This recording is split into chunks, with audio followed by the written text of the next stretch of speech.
May I have a roll call, please? Trustee Boer. Here. Trustee Churchill. Here. Trustee Pfeiffer. Here. Trustee Washliger. Here. Trustee Connor. Here. Trustee Halquist. Here. President Vanderstel. Here. At this time, we have a minor change. We're going to turn this over to our police chief, Chief Misko, for the Pledge of Allegiance, and he will lead us through that.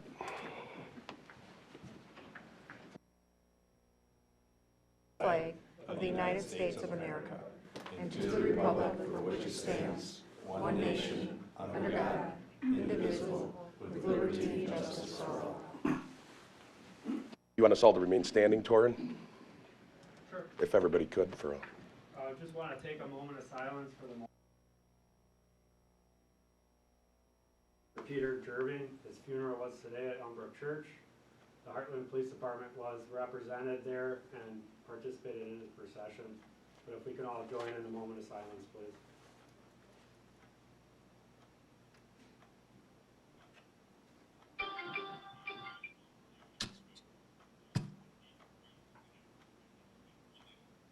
Thank you. Thank you, Chief. Thank you. Our village will pray for the peace and strength as his loved ones and family and his police community, brothers and sisters, go through this time of loss.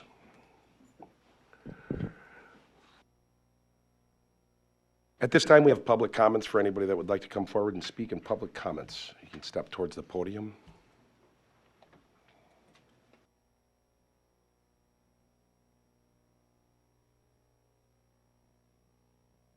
I live at 526 West Capitol Drive, and I've been a resident for about 50 years.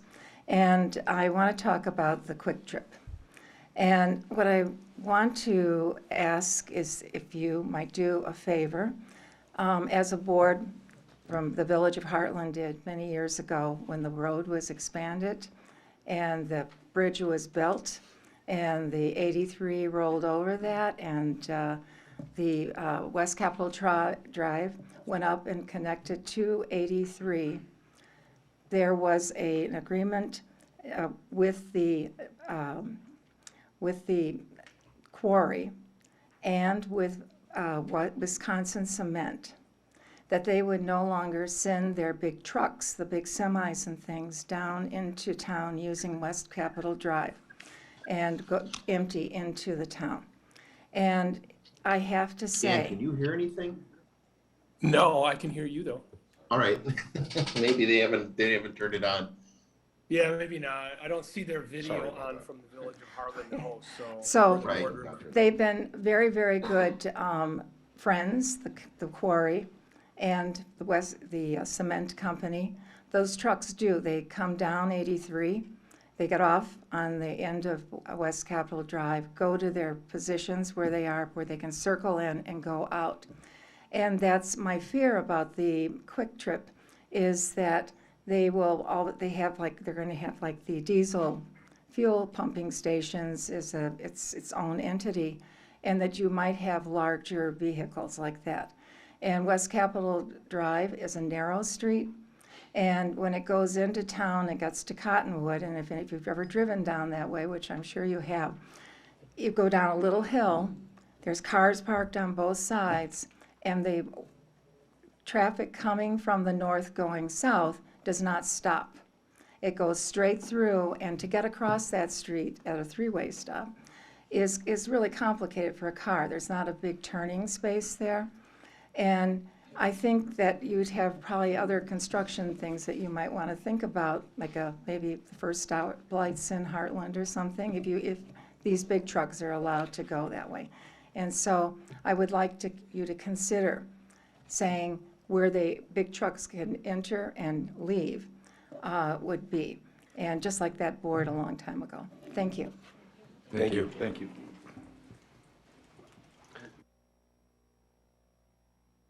Anybody else in the room for public comments? Zoom? Public comments on Zoom? Okay. Last call for the room. Public comments. Okay. Our first item on the agenda is a consideration of village board minutes of the January 23rd, 2023 meeting and the special village board minutes of the January 24th, 2023 meeting. I'll make a motion to approve the minutes of January 23, 2023, and special village board minutes of January 24th, 2023. I'll second. It's been moved and seconded to approve the minutes for both meetings on the 23rd and 24th of January 2023. Any discussion? All in favor? Aye. All opposed? That motion is carried. I'm sorry, I abstained for the special meeting.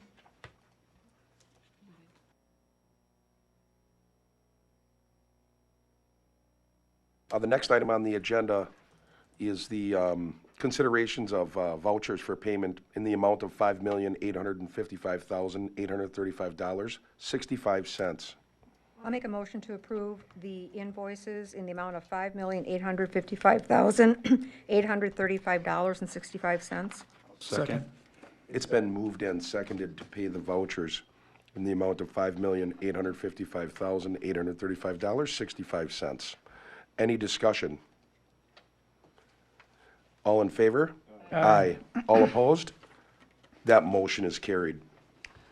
The next item we have is the consideration of operators' bartenders' licenses. This is for Scott Asher, Marlon Jarquin, Andrew Wesky, and Asher Harder.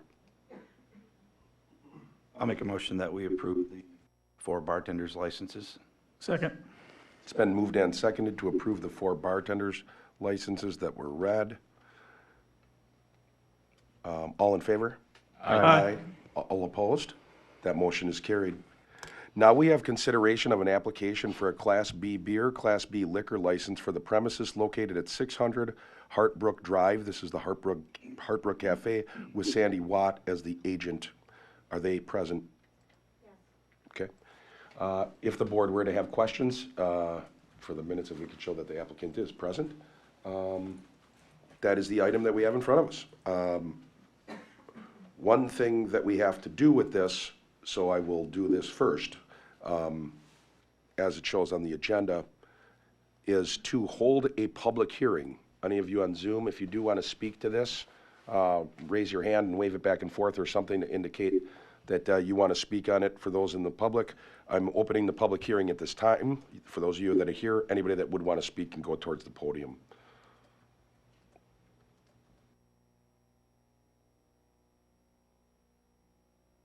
Anybody on Zoom want to speak regarding the liquor license? No. Last call for the room.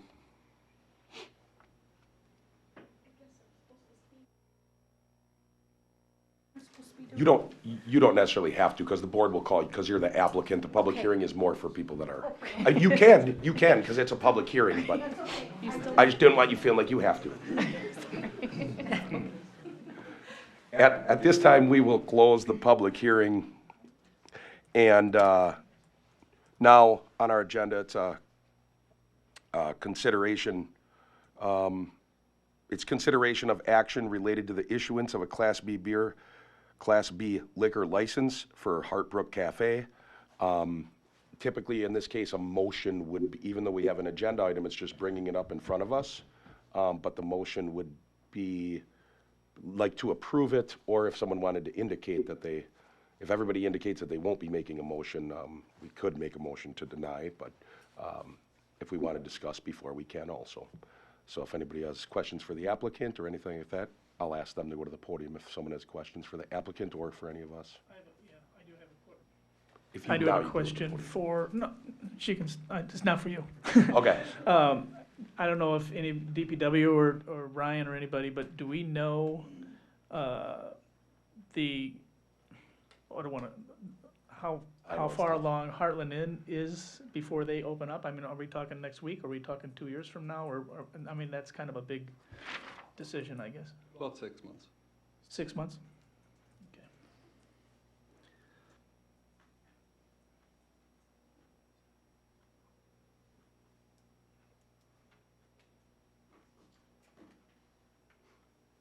That's all I have.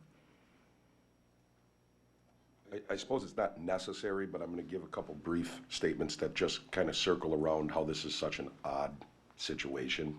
So, I don't know the year, if anybody does, help me. At some point in time, a group or somehow things got in front of the Wisconsin legislature to make a ruling on something to do with liquor licenses. That all has happened around places like, and there's nothing against these places, great businesses, places like Applebee's, Chili's, BW3's, large corporations that would come into a town, which are scattered all over Wisconsin, and would get a liquor license, and all of a sudden you'd have other small establishments that could basically get run out. It's business. I'm not saying any one of it's bad. I'm just giving a brief on the background. So anyways, what they did is all of a sudden they had to come, what do we do here? So they restricted the number of regular liquor licenses. So anyone that had a liquor license in a municipality, like these Class B licenses, that stayed as it is. So if I'm not mistaken, I believe in Hartland we have 8 regulars? 13 regular licenses. So at the time that law went into effect, they take the number. So there was 13 establishments that had Class B, and they hold it there. All of those licenses are a $500 initial fee, and then it's $500 a year after that. It was protection for the smaller places, and as population increased in any municipality, for the certain amount of population, they give what's now called reserve licenses. Those licenses are $10,000 initial fee and then $500 a year after it. What it does is, what it was intended to do was give the places that are already established a one-up and make it a little more difficult for someone to come in. I'm just giving that background so everybody knows how they came to be. So we have one regular that sits right now, open, unused. And we have 4 reserve licenses. The reserve licenses would be a $10,000 initial fee. The regular license would be a $500 initial fee. I just wanted to give that brief background so people understood, or at least had the background of how it came to be, because it gets very confusing on what's a reserve license and what's a regular license. It is up to the board to make decisions on what they think. And I would save any other of my own personal, I'm just trying to give a brief background. I would save my own comments for if all of a sudden there's a motion. But I just wanted everybody to have that background because it does get confusing. It gets really confusing sometimes. Thanks. I have nothing else. I've got just a couple questions. If you can step to the podium now, please.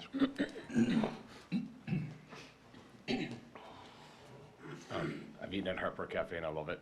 It's great Thank food. you. So I've got, are you planning on keeping the business model essentially the same, like hours the same, menu the same, just offering breakfast type beverages? Is that?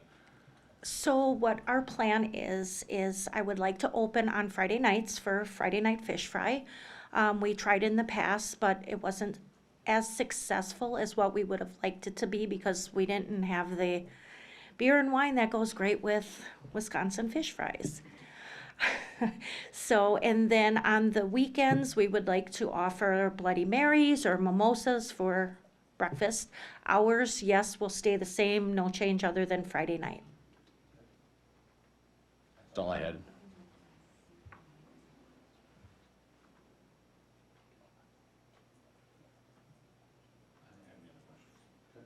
My only question was, so it's not gonna be a full-blown liquor? I mean, hard liquor?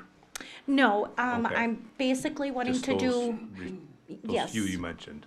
just beer and wine, and and Bloodies then and Bloody Marys and mimosas, yes.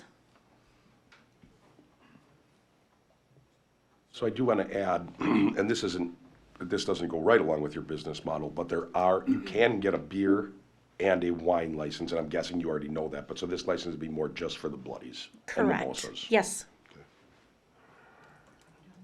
Yes. I have a question. Are any of your waitresses or waiters licensed bartenders? We will all be. I've already enrolled in taking the bartenders Class. certification class. Yes, so How- every employee will be certified. Okay, thank you. I have a question. From what I hear, Old Fashions are really good with fish fry. Is that part of the plan? If I can get this alcohol license, I'd be more than happy to do that for you. It's just the word on the street. It's the word on the street, I just thought I'd Absolutely. ask. Brandy or bourbon?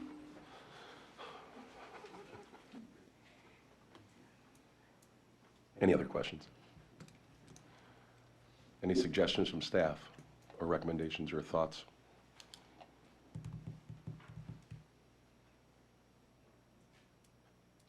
Follow-up question. How many years have you owned Hartbrook Cafe? It will be 3 years that I've owned it personally, but I've been working there for almost a good 17 now. Some of you I've had taken care of.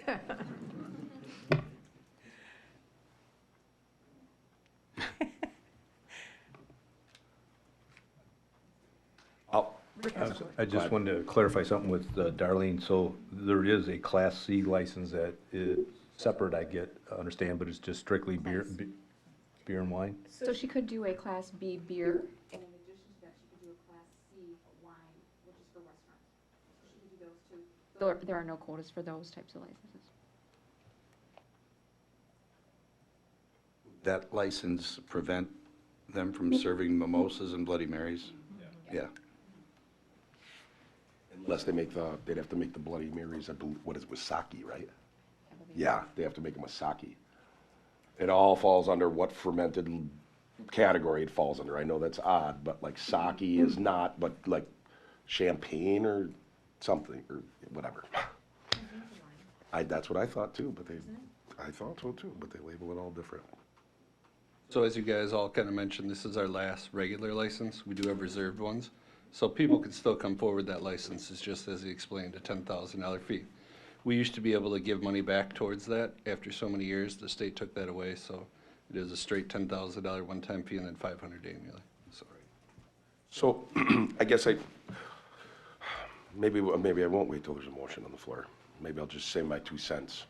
I don't know how someone else would take it. I know we ran into this once years ago with Pink Mocha. And at that time, there were several board members that thought, and it's okay to think this way, but there were several board members that thought, no. Someone even was like, nope, we're going to save that until we get someone better. And I mean, right now we have 5 licenses. And it is very hard for me because it's a business that's in the village. And realistically, if I vote to not give that license, what I'm really saying, because we're not saying you can't have the license, we're just saying we want you to have the 10,000. No one's questioning that, and that's the real truth here. So basically, I'd be voting to say I want you to pay $9,500 more. And for me, when someone comes forward, if it was like 2 businesses at one time, then for me it's a coin flip. Or, I mean, which business do you think should have it the most? I will say that the Hartland Inn has many more financial opportunities because they're in the bid to ease that pain. For instance, in the bid, I'll come out and say it. They can't use it for a license. That's not an appropriate expense, or that's not an appropriate item to spend money on. But the bid basically almost guaranteed they're available. They get a $25,000 municipal loan, which is like 1.2 or 1.5%, in which, because there is no business improvement district up where this business is, they don't have that luxury. Furthermore, I don't think that Hartland Inn is going to not open that restaurant over getting a license for that amount of money. I just don't. But it'd be a tough one for me. I couldn't vote no. But just me. Would you consider just doing the Class B, Class C? If that was my only choice, then yes, obviously. But if I'm being frank and honest, I'm building this business up for myself as well. And I want to do more than what was there before. I want to do better. And I can't do that. I'm stuck in this one place if I can't give back to what I'm being asked to give. I have had several customers ask. Mimosas in the morning, Sunday morning after church, Bloody Marys. I can't do that. So, I mean, if it's my only option, then yes, by all means, I'll be grateful no matter what I do. But I would like to grow. I'm gonna make a motion. I'd like to make a motion that we approve the issuance of a Class B beer, Class B liquor, regular license to the Hartbrook Cafe. Second. It's been moved and seconded to approve a regular license for Hartbrook Cafe, but now we would have discussion. And I think this is something good to talk about if any of us have anything, because it's a tough one. It is a tough one. Well, my only concern is like that is just giving up a license for just a limited amount of alcohol. So since it is a full-blown Class B, that I'd rather see somebody utilize it to its full potential and have, you know, a wide selection of alcoholic beverages to make full utilization of the license. And that's why I was kind of probing is what your intent was. Which I'm okay with doing that as well. I mean, we all will be certified to be able to serve the community on their needs that they would want. So, you know, if they would want something, you know, brandy Coke or, you know, something a little bit more extravagant, we could do that, you know. So I'm not opposed to having a bigger bar. Sandy, is there any, do you have any thoughts of the future of maybe opening up more hours? If this works out and our Friday nights go the way I would like, absolutely. I do plan on making it more of an evening type for dinner. So I just, right now, I can't justify the means because I don't have anything to bring people in for just dinner. It's not enough. We live in Wisconsin. People love beer, wine, cheese, Yeah. you know. But if Old it did work fashions. out well, Old fashions. if it worked out well, you would consider opening up more nights and. Absolutely. Okay, Yeah. Thank you. Just for the record, what are your hours? Right now, our hours are Monday through Saturday. We're open from 6 to 2. On Sundays, we are open from 6 to 1. If we get this, we open up on Friday nights. It would be from 4 to 8. I would close just 2 hours just to clean up, re-prep, get everything ready for fish fry.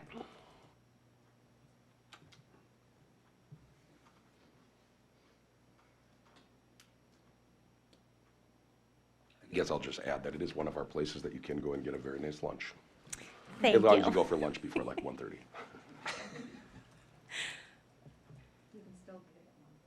You can, but the cooks won't be too happy.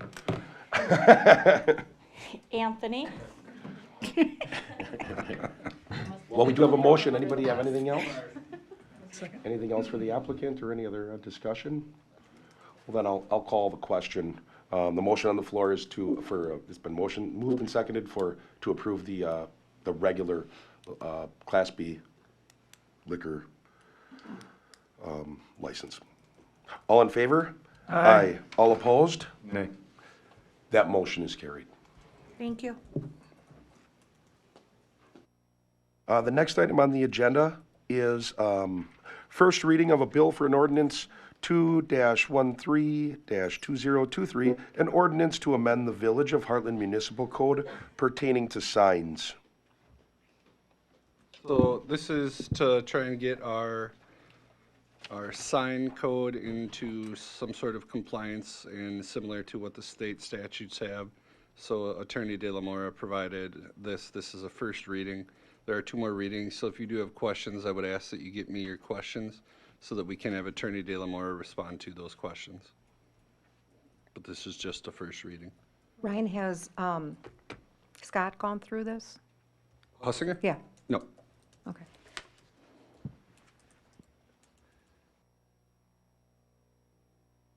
I think it would take a vote, but one of the things, I did call Attorney De La Mora today, and he had put in 16 square feet on the sign. and I'm willing to get this in writing for him, because I don't expect you to just believe my word for it, but I called and asked him, because one of the reasons that we straightened this out is we did have a resident that came forward saying, hey, let's get it, you know, it seems confusing, and we should have it more in line with the state statutes. And we did, the number 16 square feet is on there for the maximum size. Otherwise, someone has to come for a permit, truth be told. Even if it was 20 or up to 32, they would probably go and they would succeed in court. And in striving to stay with that, I think that number should be changed from 16 to 32. I also think that at that size, it becomes cost prohibitive, meaning even large political campaigns, I'm talking really large ones, won't just come and unload one of those in every front yard. They're very expensive. It gets more and more expensive. And again, if we went after someone and said our ordinance says no, if they do say, hey, we're taking you, we probably won't have a lot to stand on. Our attorney does agree with me that probably is the case, and he just used 16 because it seemed like a fair number, but I would just suggest that we go up to 32. I think it'll be much less of it'll make life a lot easier for our building inspector and our police department. Just a suggestion. And I think it would take a motion to change that, correct? If anybody does not agree with that, they could say something now, but I mean, I could make a motion. But I can understand if someone doesn't. I just think it'll make it easier on them. Yeah, this is just a reading, so I can go back, confirm with Hector, Attorney De La Mora, and email the board, just confirming that, and we can make that update again. There's at least one more reading, and it's up to you guys to set this language however you want. If you have questions, please email me so we can get them to Attorney De La Mora. And currently, so that the village is not, I think it's important that the village knows this, but currently, we're really not, we ran into an issue last year where there was it came up over a 4x8 sign, so that's 32 square feet. Chief, correct me if I'm wrong, but right now, we're not going onto people's property and telling them to take, I just don't want anybody getting confused and thinking, what's the ordinance? So if someone wants a sign, they can do it. But this ordinance will make it where at least someone, when they're on the ordinance, will read it and know it and be like, oh, okay, I'm safe. I just think it's important for the public to know that. All right, so that's the first reading. Now we have a discussion and consideration of a concept review for 1225 Walnut Ridge proposed building. Applicant? Applicant is here. Thank you. Eric Newman with Impact General and Dan Babachek, the owner. Okay. Can you summarize briefly and just give a very brief overview of your project? Yes, we can. We met with Scott and Ryan a week or so ago to introduce them to a 40 to 60,000 square foot industrial office incubator type building that would be constructed at the address of this application on Walnut Drive. It is a project that is being designed and worked on as we speak for future construction later, possibly this year or next year. But in order for Dan to move ahead with purchasing the property, we wanted to make sure we were in compliance with all.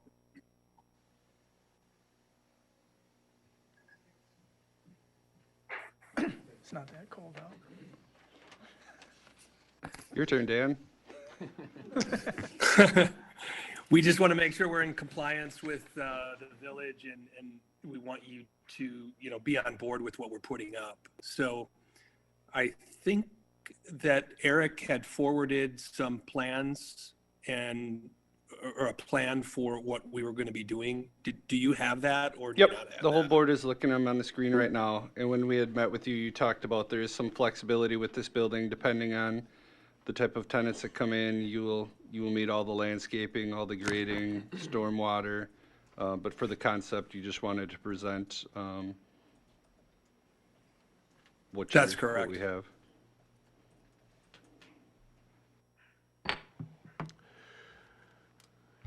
I have a question.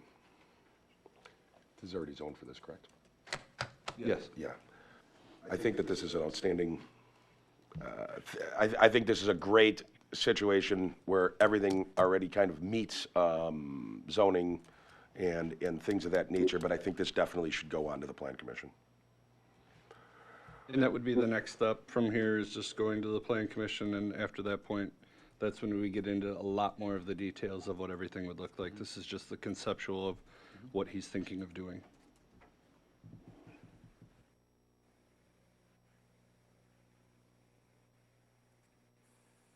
Concept looks great. Any questions for the applicant? I agree. Do you have any, Tom? Nothing. I'll go ahead and make a motion to approve the concept. I'll second. It's been, your motion is to approve the concept, that it's good enough that you want to send it to Plan Commission? Yes, I'm Just sorry, yes. making sure. Second, same. Second. Okay, it's been moved and seconded to approve the idea of this concept and to send it to Plan Commission. Basically, this is a kickoff to start the process, so it's almost like a starting line. Any discussion? All in favor? Aye. All opposed? That motion is carried. Thank you very much. Thank you. Thank you. The next item we have is a discussion and consideration of concept review for 700 West Capitol Drive development. This is AKA The Quarry. We have anybody here for that project? If you want to just give a brief overview, please. Good evening, John Ford, President of Three Leaf Partners, the developer for AKA the Quarry. Maybe we'll adopt that name. We're very excited for this potential development that we're submitting for this concept review this evening. Anytime we go into a community like Hartland, we very much see this as a partnership. And my business partner, Matt Burrow, just recently completed Woodnote here in this community, which has been an absolute hit. And we look forward to having the quarry be very similar. The quarry would be a multifamily development that we are proposing a mix of types of multifamily units, from more your traditional three-story middle density type units to two-story flats, which essentially is what Woodnote is, for those that are familiar with that, as well as a combination of townhomes. We certainly recognize the quarry site is a very, very challenging site. We've engaged what we believe is a very great team to make this a reality. We do have representatives from our architect, JLA, here this evening, as well as our civil engineer, Payne and Dolan. So certainly if any questions, I'd be happy to answer those.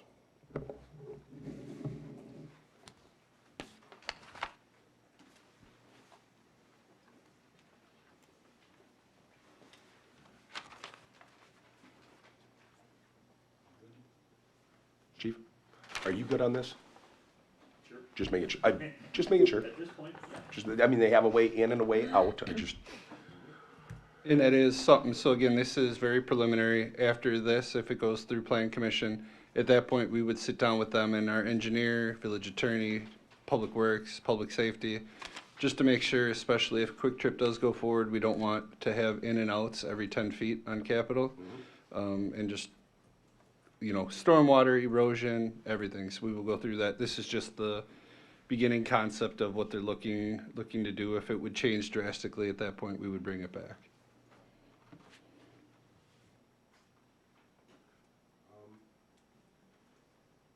I definitely think it's a good use of that site.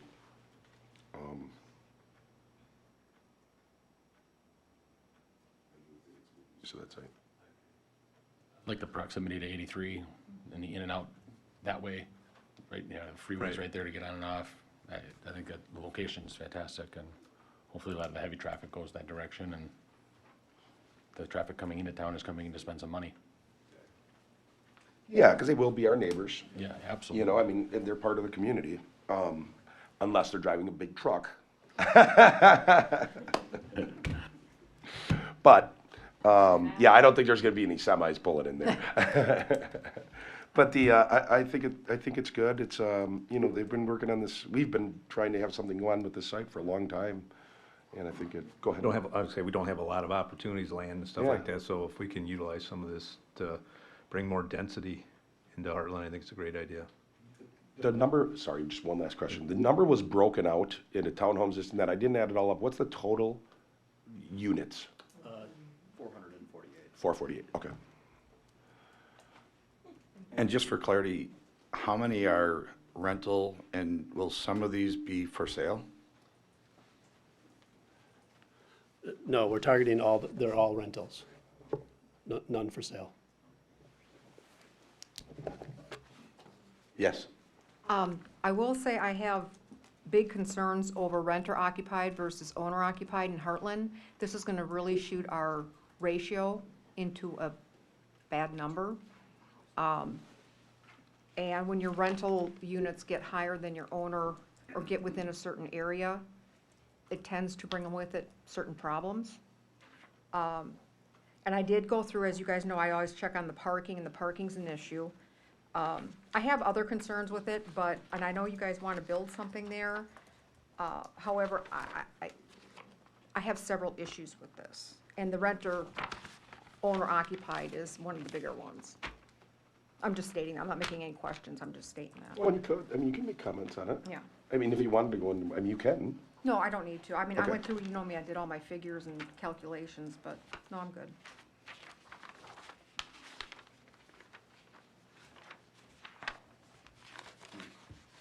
Okay,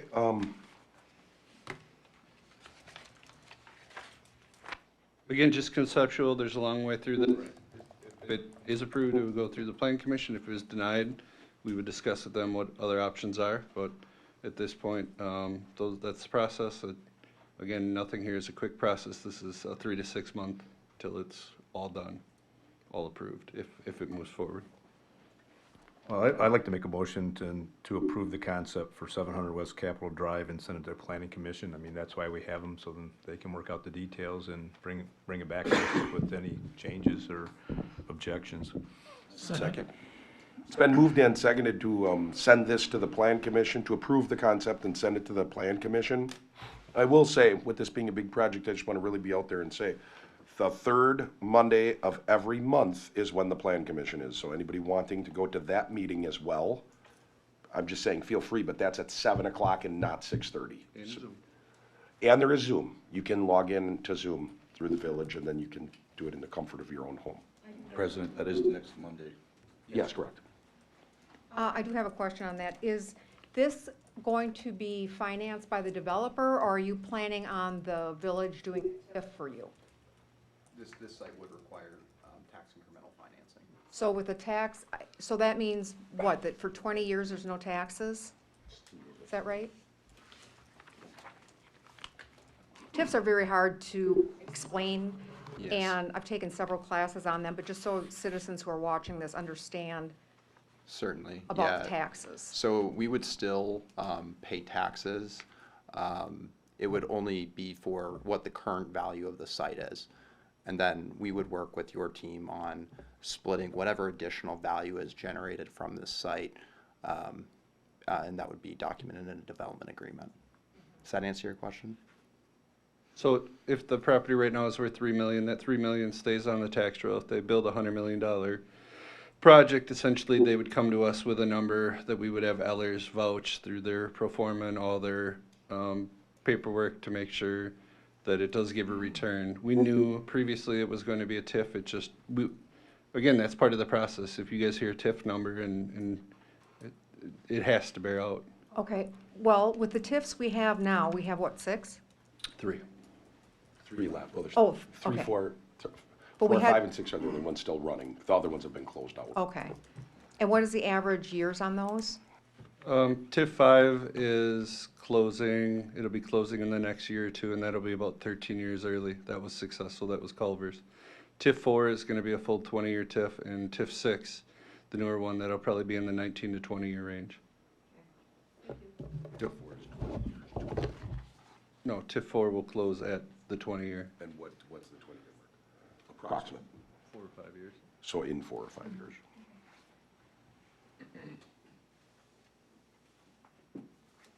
Anticipated value of this one, of the property once it's done, overall? It's still sorry. I like shouting. It's still too early for us to determine that, but it'll likely be in the $70+ million range. Yeah, total development costs are 130 roughly, so. We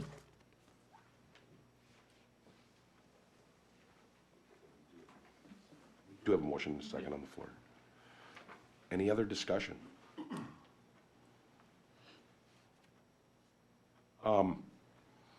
Since we had a comment on this, while you were building it, all the construction traffic will be coming in off of 83 and right to site, correct? None of it will be going through the village, none of it will be going up Capitol, none of it will be going down Capitol, or any of that, correct? Correct. Just making sure. It's a good question to ask, so that people know. Any other discussion? Has there been any discussion among your team of having owner-occupied units within this project? I'm just gonna stay up there. That's something we can certainly evaluate. Tracy Cross and Associates, their evaluation company, they're currently studying the market. They did provide us with this initial product mix, so that's something we can continue to evaluate. Townhomes might be an option, so maybe we can address that once we submit the PUD petition. Thinking about and having further discussions among your team? Yeah, absolutely.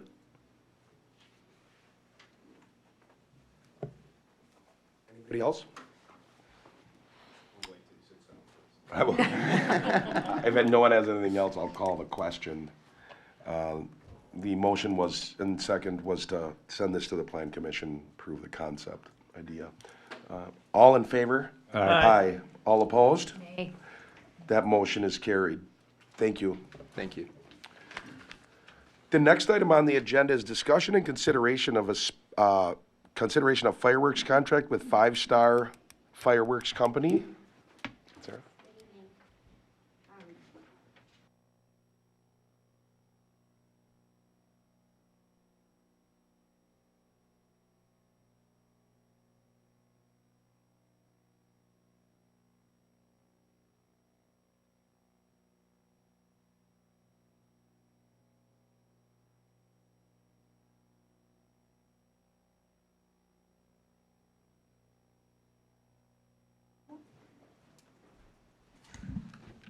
Okay, sorry.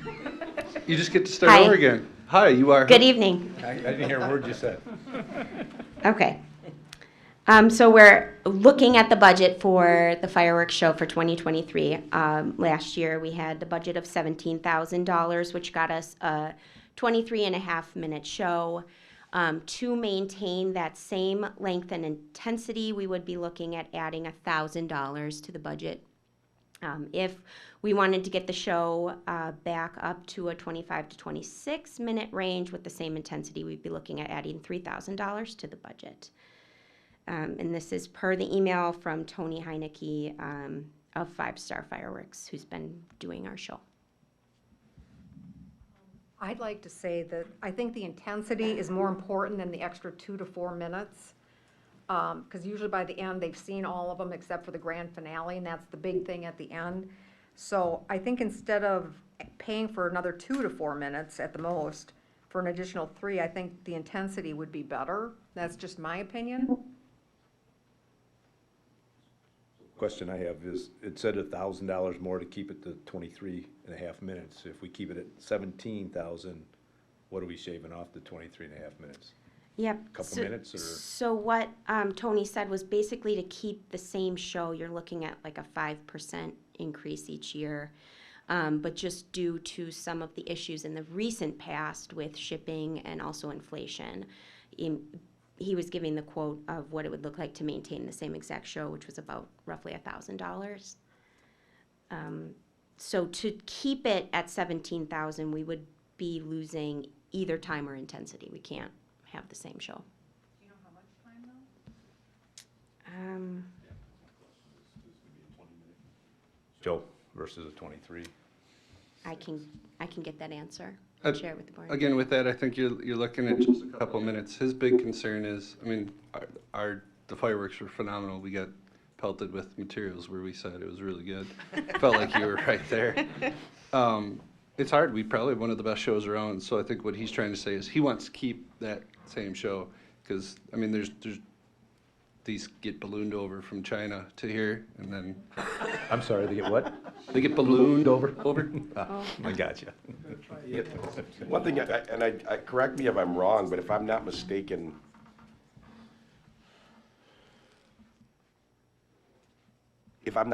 I think that our budget has been 17 for like 4 years, correct?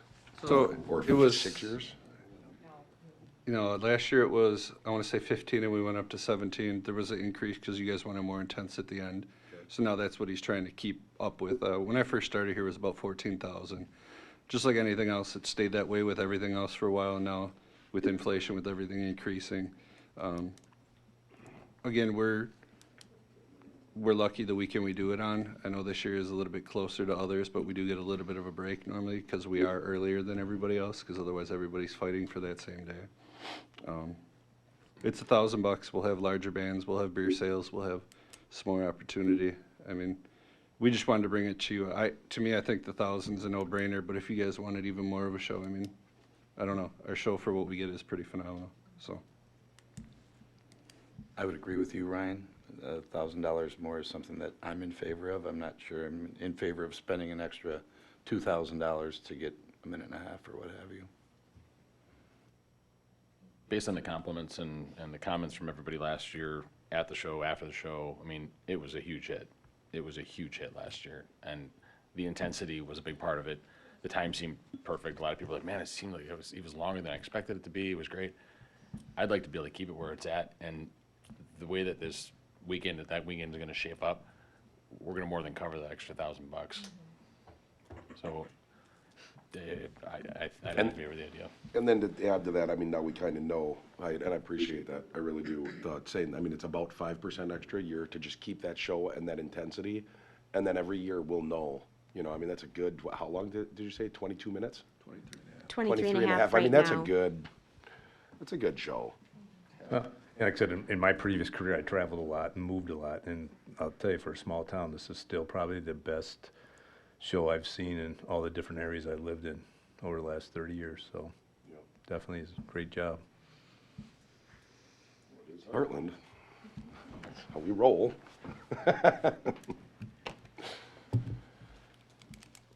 Well, I guess I'd make the motion that we would approve the fireworks contract, and I think that we should increase it by $1,000 for Five Star Fireworks Company. Second. It's been moved and seconded to clarify, you're saying go to 18. Go to $18,000.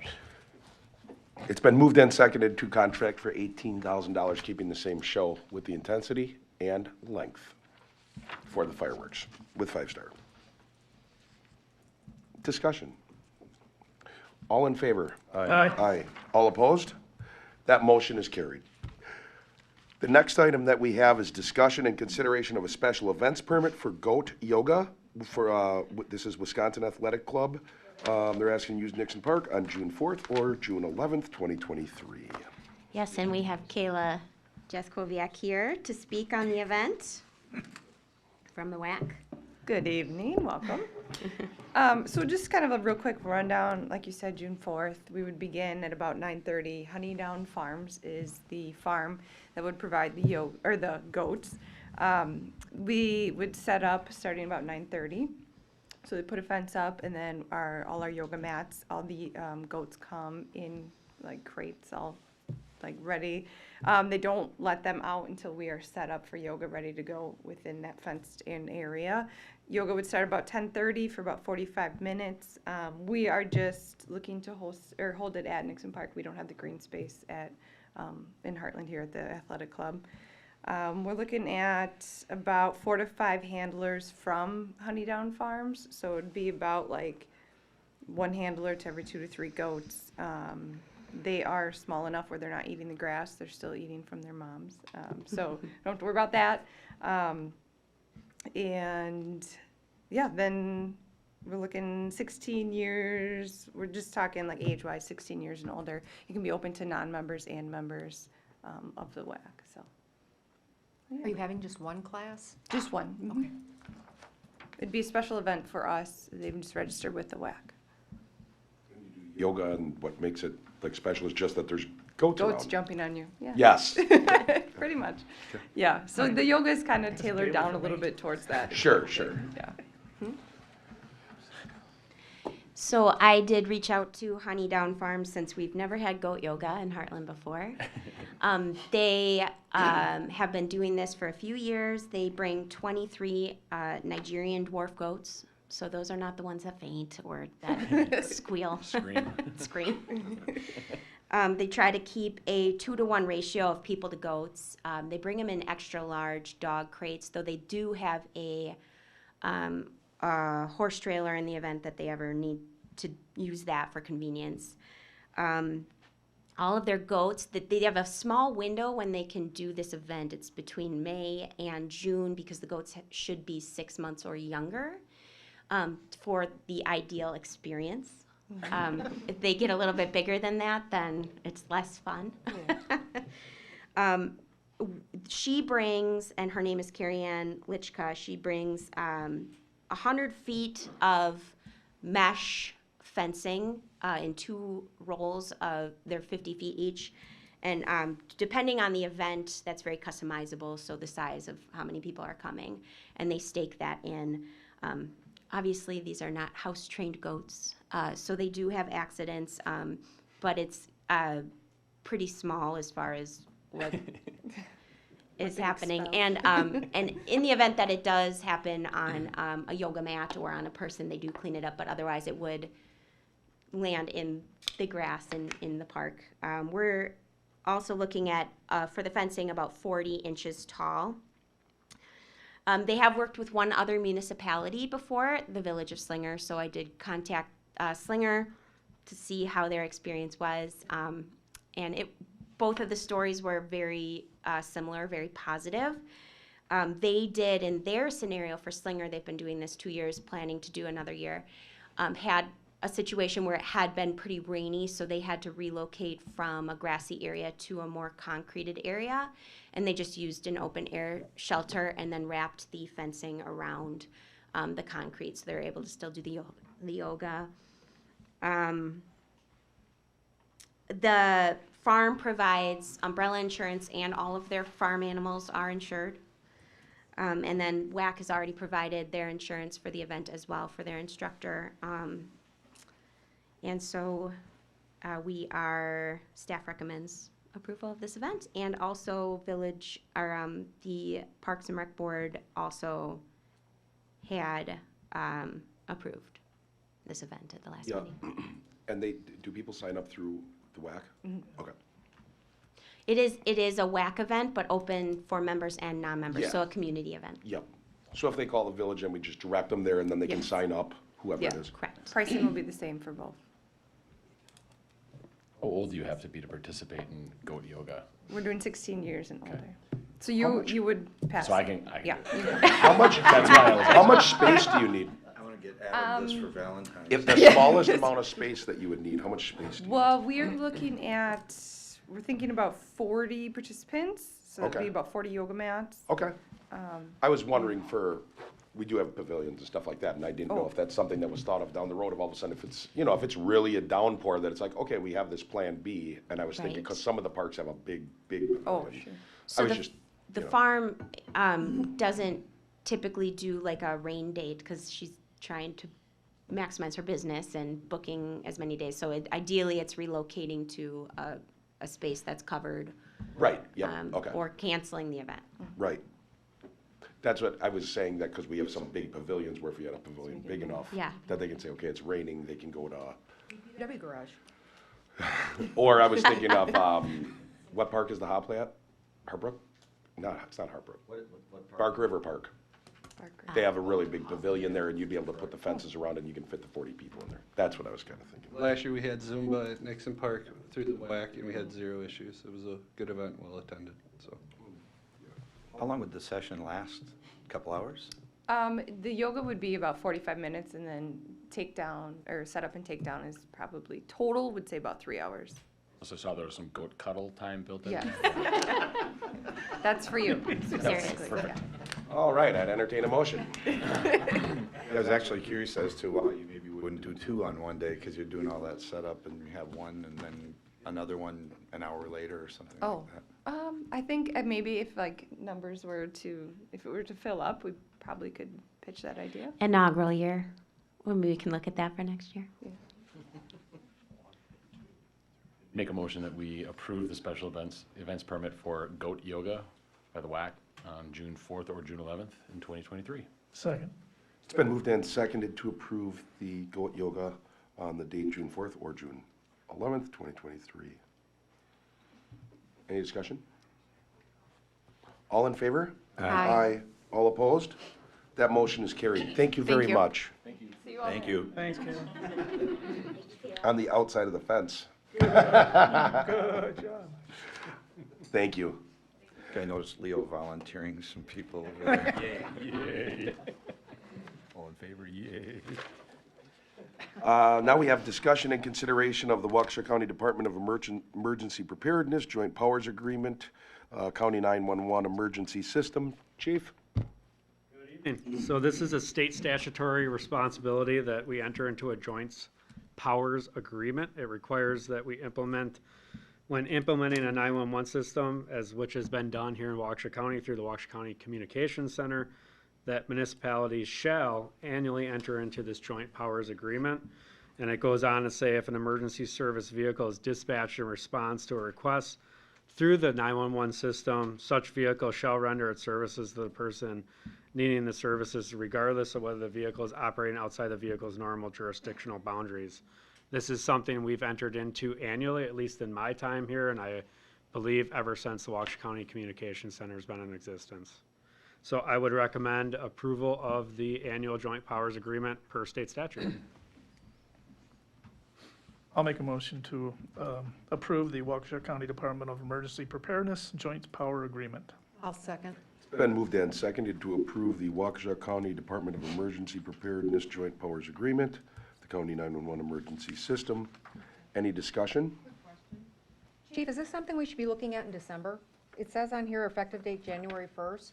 Should we be doing this maybe in December this year? So we're at the mercy of the emergency management director of Waukesha County, who had signed this is Gary Bell. Okay. And this is something I send out annually in fall to make sure we do have it in January for our meetings. To your point, I would probably prefer that to happen, but we're a little at their mercy as to when we get the agreement. Okay. It's covered in good faith anyhow, right? Mm-hmm. Thank you. Anything else? Anybody else? All in favor? Aye. All opposed? That motion is carried. Now we have discussion and consideration of having traffic lights at Highway 83 in Cardinal and Highway 83 in North Shore be painted black at a cost of $20,000 to be split with the city of Delafield, or leaving them gray at no additional cost. This came to us at a request of Delafield. Yeah, so as part of the upcoming repaving in 2024, 2025 of Highway 83, we have an opportunity to beautify our light poles from gray to black. There is a cost with that. Both Hartland, Delafield, everybody has agreed we do want the emergency. Emitters. Huh? Emitters. Yeah, there's emergency emitters for emergency traffic that we don't currently have. That will be part of it. But yes, to paint the tubes, the monotube poles would be $10,000 per community. So this is up to you guys if you would like to have them black or gray. Just one point of clarification. The emitters are part of the project. Regardless. Separate from the paint. That's different. So I guess. I just want to make sure. That's everyone- just crazy. Why would we spend an extra Well, $10,000? I just was gonna speed it up, and I'd like to make a motion to deny. Just make a motion to keep it gray, unpainted. It's easier because then we're approving Right, something. right. Doesn't have to be positive.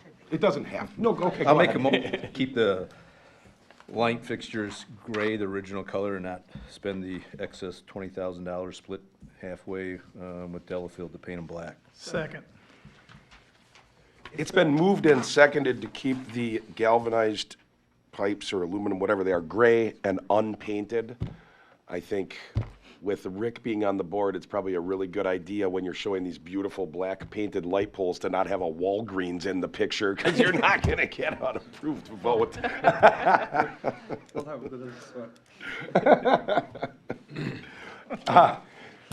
I say that kiddingly, obviously, but any discussion? All in favor? Aye. All opposed? That motion is carried. Thank you for calling Delafield to let them know tomorrow morning, Ryan. Now we have discussion and consideration of awarding a contract for the 2023 utilities program to Tomasini, which I believe is the low bidder. That is correct.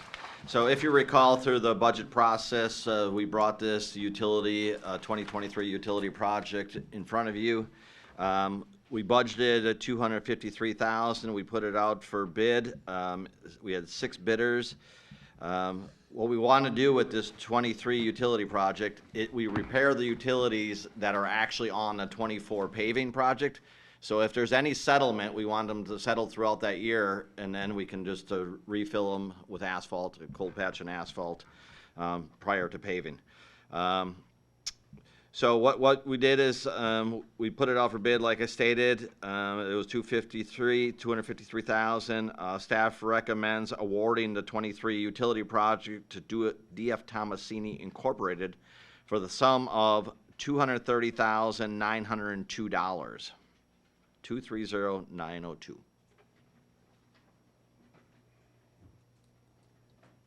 Dave, have we done anything with them before? Tomasini normally does the big subdivisions. Okay.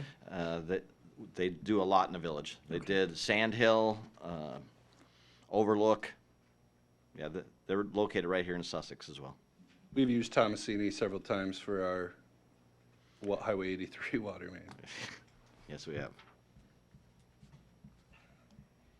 It's always nice when the number comes in under what you budgeted. I'll make a motion to approve the contract to DF Tomasini for the 2023 utilities program. I'll second. It's been moved and seconded to approve awarding the project to Tomasini. And you intended to have the amount be part of the motion of 230,000? I apologize, yes. No, I'm President. making sure that the number's $230,902? Correct. 0 cents? Yes. You intended that from the yes. second? Okay. Any discussion? All in favor? Aye. Aye. All opposed? That motion is carried. Now we have announcements. I just want to state that we finally got our 2022 budgeted water truck. We ordered it in November of 21, and we just picked it up 2 weeks ago. It's pretty. It's a different color. With you? I do not. It's not green? It is blue. Blue for clean water. Blue for water. On Saturday, February 4th, we had the full moon hike out of Nixon Park that was led by the Ice Age Trail Alliance Committee. We had 178 people show up for that. It was absolutely beautiful weather, beautiful night through Hartland. So great event, and thanks to the Ice Age Trail Committee for that. Update on summer camp. I did post the details yesterday. So camp registration opens on March 1st for all the kiddos this summer. We are hiring for summer camp counselors and the coordinator position as well. And we are currently at 90 enrolled for T-ball program. We are currently at $9,000 raised for hometown celebration. That was updated today with Arbor Pro, put a $2,500 contribution today. So really grateful for them. That's my update. Just had a couple quick updates for some personnel assignments. Officer Rachel Wendago has been selected as our next defense and arrest tactics instructor. So she'll be attending some state certified training. And this is anticipation of losing a current defense and arrest tactics or DAT instructor due to retirement in the next year and a half. So we're always trying to stay ahead of those retirements because it takes some time to get those certifications and to get up to speed. Also, same reasoning, we selected Dylan Gergel as our next field training officer to replace some officers that are looking for retirement in the next year and a half, 2 years, and he'll be going to his certification training in spring. I was able to attend as part of that Small and Rural Law Enforcement Executives Association. I'm on the board of that group. It's a national-wide organization. And one thing that we work towards is small police departments represent 90% of the country when it comes to policing, but we have a very little voice at the table for any federal legislation. And right now, President Biden does have an executive order on police reform. I'm sure he'll be coming out with some new things after the incident in Memphis, but this was prior to that when the federal legislature could not do anything on their end. The president enacted an executive order, and we've actually got to meet with Department of Justice and the Department of Interior on the federal level to give some recommendations for the small police departments as to how they implement this executive order. What has traditionally happened is the large associations represented by the very large police departments, New York City, Los Angeles, Philadelphia, where they have staff of lawyers and grant specialists and all these things that small police departments don't have. They implement these rules thinking that we all operate like that. And there's another issue in that small and rural do have a community policing program in place due to the community they serve. We know each other. We're not a faceless group of officers to the community, so we don't want to be painted with that same broad brush. But we had our initial meeting earlier this month, and we're meeting again with them later this month. So it's been a very productive group and a very productive, hopefully productive meeting with how we implement this executive order. And then finally, our annual report is going to be delivered soon for 2022, and I plan on presenting that to the group at our next village board meeting later this month. Of course, if you have any questions once you receive that, give me a call anytime and we'll work through that. Thank you. Thank you, Chief. All right, Fire Department, we're continuing to work on our Medicare Medicaid survey, which we were voluntold to do. And one of those things, you know, they said, we're gonna send it out, but if you don't do it, you're gonna lose 10% of your Medicare income. So we're working on that. It is a big pain. Just ask Mr. Bailey up there. So we have pretty much all of the village stuff done and taken care of. We're waiting on the billing company. They had to wait until all the bills from 22 have been sent out, and then they can give us our numbers and everything like that. So we're waiting on that. That's got to be in, I believe, the end of March sometime. So we're sitting pretty well on that. January ran 98 calls for service, 15 more than last year at this time. We're all working on our licenses for EMS. They are due in June, so everybody's catching up on things that they're behind on just to get their class and hours in. So we should all be taking care of that.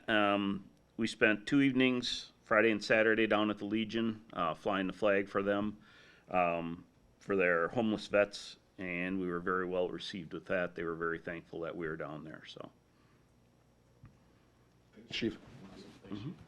Thank you. Rick? Just real quick, I've been working pretty closely with Sarah, and I'm suggesting that if you guys can, you should all do the same. Call people, reach out, get some people to throw some money at this thing. I've had a lot of good success with it. And we all know a lot of people in a lot of different industries, so hopefully if everybody contributes, we can get some more money raised for the party. The hometown celebration, Okay. yeah. The goat yoga. The goat yoga. I'd like to add this weekend was really pretty amazing for the Sons of the American Legion and the Sleep Out. I had the honor to do that for my second time in the last 3 years, Friday and Saturday night. The support by the fire department, police department was outstanding. Our village, the local community, couldn't be more supportive. It just makes you proud to be a part of this community, and the volume of people that were there having just a great time. Mother Nature cooperated where it wasn't -15 like it was 2 years ago, so that was kind of nice. Quick shout out to the commander, Mark Pape, of the Sons of the American Legion and Terry Casper, and a very active group of the Sons of the American Legion that I'm surrounded by. They have their heart into it, and we're one of the strongest SAL groups in the state of Wisconsin and country.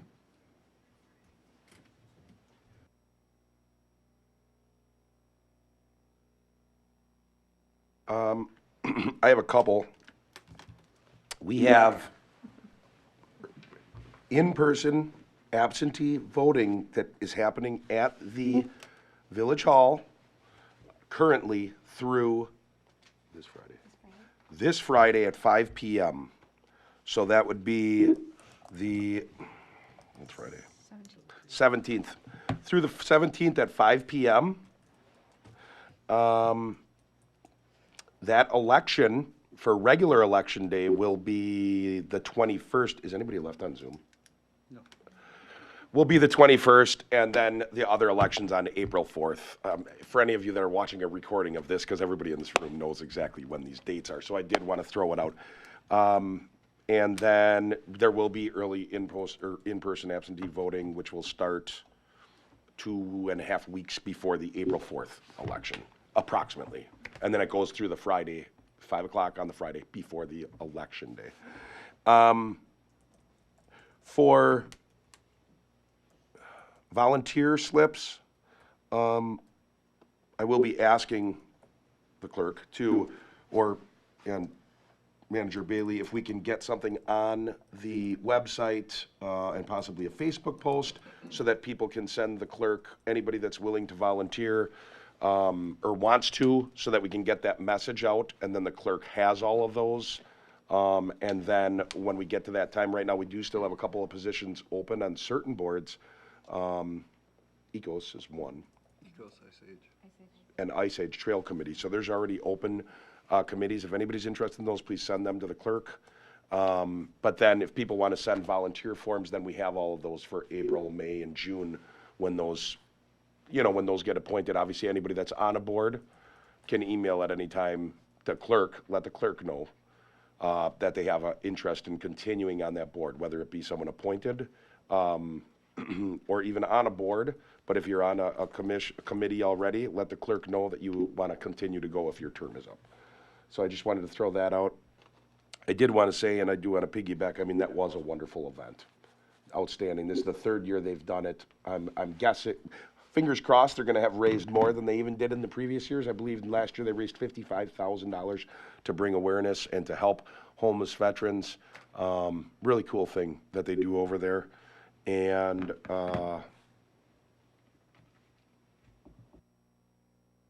if you want to become a volunteer firefighter, call Chief. And do your civic duty, just 4 years. I don't have anything else that I can think of. Motion that we adjourn? Second. It's been moved and seconded to adjourn this meeting. All in favor? Aye. This meeting is adjourned.